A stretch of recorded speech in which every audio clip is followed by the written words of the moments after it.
Shalom, Bapak, Ibu, dan Saudara yang dikasihi Tuhan Yesus, mengucapkan selamat pagi, selamat bertemu kembali dalam Renungan Pagi Jemaat GKJW Kertosono pada hari Rabu tanggal 16 Februari 2022.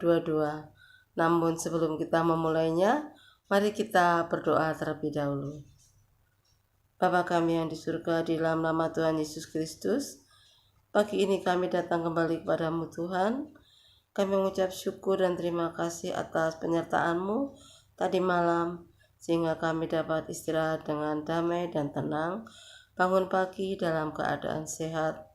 Tuhan Yesus, pagi ini kami akan memulainya dengan merenungkan firman-Mu, membaca dan memuji nama-Mu. Tuhan, sucikan hati kami, pimpin kami dengan Roh Kudus-Mu, supaya kami dapat mengerti apa yang Kau berikan firman-Mu pada hari ini.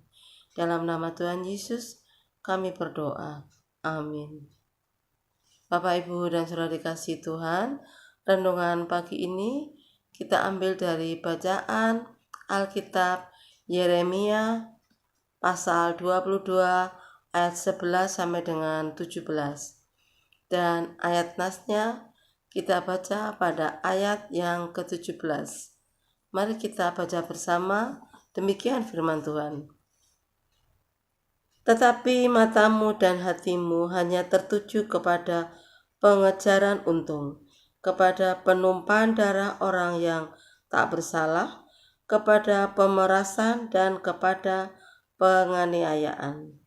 Demikian firman Tuhan. Renungan pagi ini kita beri judul keseimbangan antara estetika dan etika. Arti dari estetika adalah sesuatu seni, keindahan, usaha atau pekerjaan yang dibuat oleh manusia karena kemampuan dan kelebihan serta kreativitasnya yang dimiliki. Sedangkan etika adalah artinya suatu perbuatan yang baik, yang bermoral dan tidak melanggar adat istiadat maupun melanggar ajaran-ajaran agama yang dari Tuhan. Ada sebuah lagu dari Haji Oma Irama yang berjudul Indonesia. Di sebagian liriknya ada kata-kata yang begini bunyinya.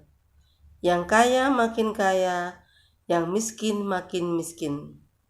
Lagu tersebut populer pada tahun 1980-an, namun sempat dilarang peredarannya karena dianggap mengandung kritik yang pedas terhadap rejim Orde Baru saat itu.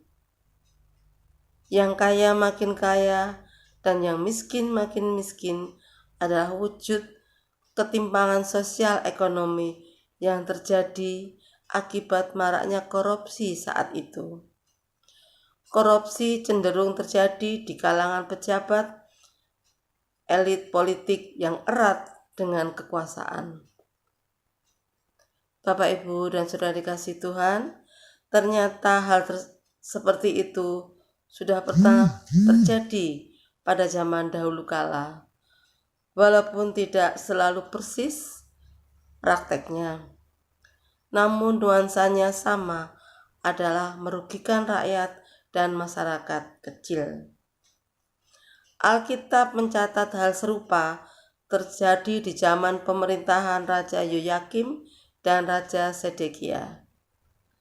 Terutama Raja Yoyakim saat di bawah tekanan Raja Neko dari Mesir. Ia telah membebankan tanggungan kepada rakyatnya, semacam pajak yang tidak langsung. Sementara itu, Raja Yoyakim lebih fokus membangun istana megah dan mewah. Tentu saja itu akan menciptakan ketimpangan yang menyolok.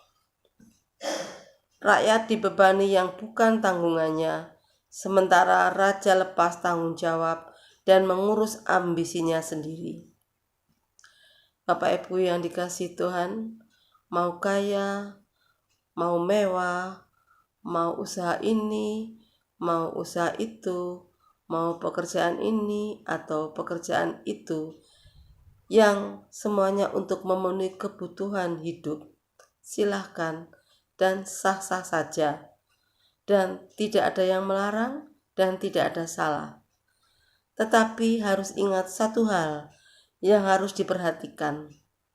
Semuanya itu tidak boleh dan asal tidak merugikan atau mengorbankan orang lain.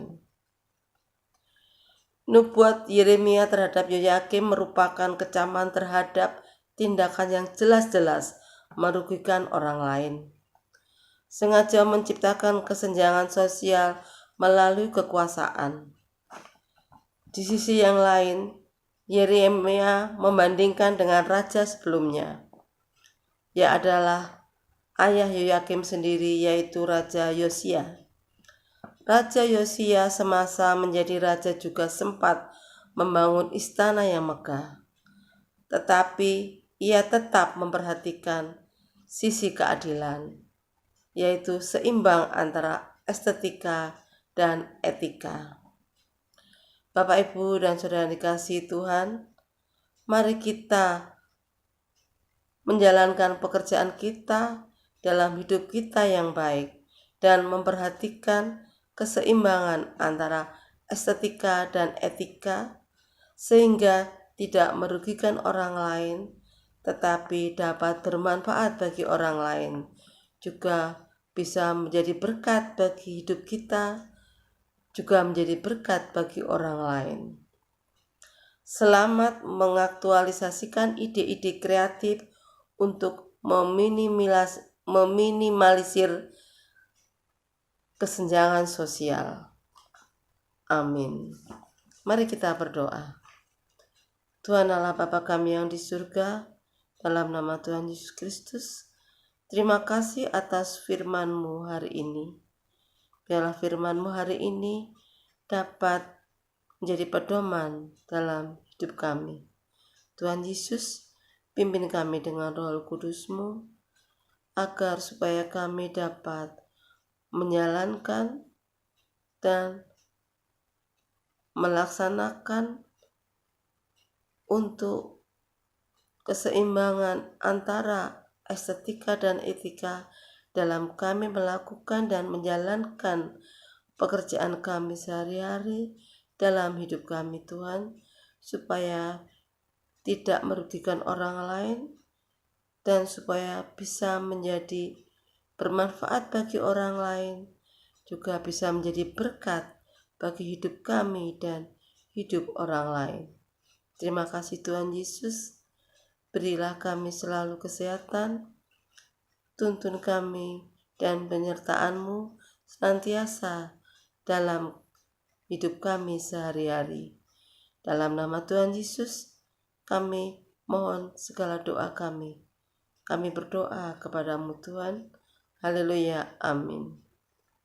Sebelum kita undur dari renungan pagi hari ini, mari kita memuji Tuhan dalam Kidung Jemaat nomor 425, bait 1 dan 2 yang berjudul Berkumandang Suara dari Seberang. Selamat memuji Tuhan, selamat beraktivitas. Tuhan memberkati. Amin.